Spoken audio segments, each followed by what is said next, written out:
Hi friends, welcome to our channel.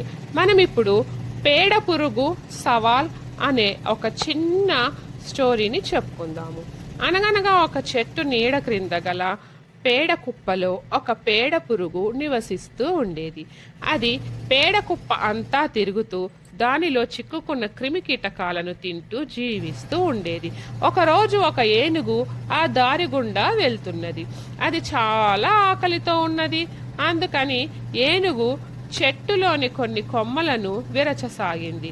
పేడ పురుగు ఏనుగుకు చిరాకు కలిగించాలని చిన్నగా శబ్దం చేయసాగింది. కానీ బలవంతమైన ఏనుగు దాని శబ్దాన్ని ఏమాత్రం పట్టించుకోలేదు. పేడ కుప్ప చాలా రోజులది కావటంతో దాని నుండి వచ్చే భయంకర దుర్గంధాన్ని భరించలేకపోయింది ఏనుగు.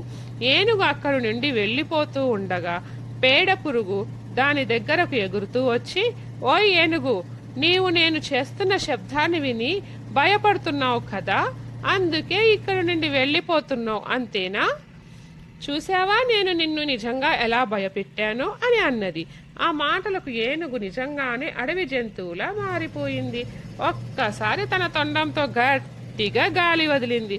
పేడ పురుగు ఏనుగు కనిపించనంత దూరంలో ఎగిరిపడింది. ఏనుగు అక్కడ ఏమీ జరగనట్టు తన దారిన తాను వెళ్ళిపోయింది. నీతి: మనం ఏదైనా పని చేయటానికి ముందు ఆలోచించాలి. Thank you friends.